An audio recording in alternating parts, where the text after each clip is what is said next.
तो ये परंपरा उपरे प्रशासन रो अतिक्रमण नुहे कि? प्रशासन, सुनिए, प्रशासन नामक क्या चीज़ है? कोई भी देख लीजिए आजकल प्रशासन का क्या अर्थ होता है। उड़ीसा की बात नहीं है, पूरे देश में देख लीजिए, गौ हत्या का समर्थन प्रशासन के द्वारा होता है या नहीं? यही प्रशासन की पहचान है क्या? और जितने वनवासी हैं, छलबल डंके की चोट से सेवा के नाम पर उनको क्रिश्चियन बनाया जाता है या नहीं? गरीबी पालते हैं राजनेता और लाभ उठाने देते हैं क्रिश्चियनों को। धीरे धीरे छत्तीसगढ़ आदि की बात देखिए, हिंदुओं को अल्पसंख्यक बनाने का प्रयास हिंदू नेता करते या नहीं? इसका मतलब क्या है कि वो शासन करने के व्यामोह में कुछ भी अत्याचार कर सकते हैं। लेकिन कुछ ऐसे भी नेता होते हैं, जैसे मान लो आदित्यनाथ योगी जैसे, जो घर भरने के लिए नेता नहीं हुए हैं, सचमुच में देशभक्त हैं, विश्वभक्त हैं, राष्ट्रभक्त हैं, ऐसे भी हैं, दोनों तरह के होते हैं।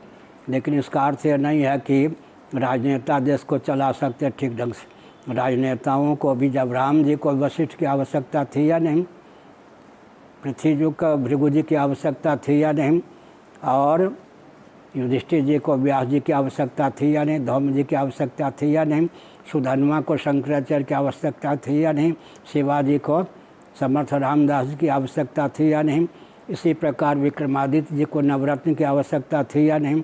तो व्यासपीठ की वो विशेषता है कि यहाँ को उपेक्षा करके कोई शासन तंत्र ठीक ढंग से चल नहीं सकता है। हम किसी शासन तंत्र में रोड़ा नहीं अटकाते, अपनी जगह बैठ के चैन से बांसुरी बजाते हैं। वही स्थान है, वो ज्ञान विज्ञान है।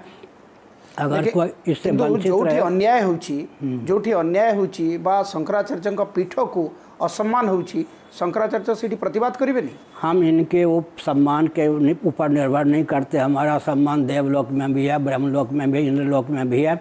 और अगर आपको क्षमता हो तो चंद्रयान के साथ आप पहुंच जाइए, जिस लोक में आप जाइएगा वहीं मेरा सम्मान है। मैं कोई यहीं नहीं रहता हूँ, चंद्रमंडल में भी रहता हूँ, ब्रह्मलोक में भी रहता हूँ। मैं कोई यहाँ का आया हुआ नहीं हूँ। मेरी गति चतुर्दश भुवनात्मक ब्रह्मांड में है। कौन सा ऐसा लोक है जहाँ मेरा सम्मान नहीं है, शंकराचार्य का सम्मान नहीं? तो सांप्रतिक परिस्थिति को देखिले हिंदू धर्म पाई सबुठु बड़ विपद कौन है? विपत्ति कुछ नहीं, जो लोग नहीं मानते उन पे विपत्ति है।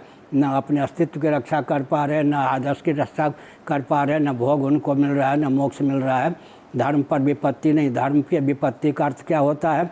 यदा यदा ही धर्मस्य ग्लानिर्भवति भारत। धर्म के स्वरूप को, स्वभाव को, प्रभाव को न समझकर न पालन करना, यही धर्म की ग्लानि है। मान लीजिए कि 99 व्यक्ति झूठ बोलता हो तो सत्य पर आपत्ति हो गई, सत्य भाषण पर। लेकिन वास्तव में 99 व्यक्ति जो झूठ बोलते हैं वो झूठे सिद्ध हो जाएंगे, सत्यवादी की विजय होगी। धर्म पर कोई आपत्ति नहीं, धर्म न मानने वालों पर आपत्ति। धन्यवाद गुरुजी। एते समय धरी ज्ञान विज्ञान विश्वास चमत्कार आविष्कार को लेकिन आम सहित आलोचना।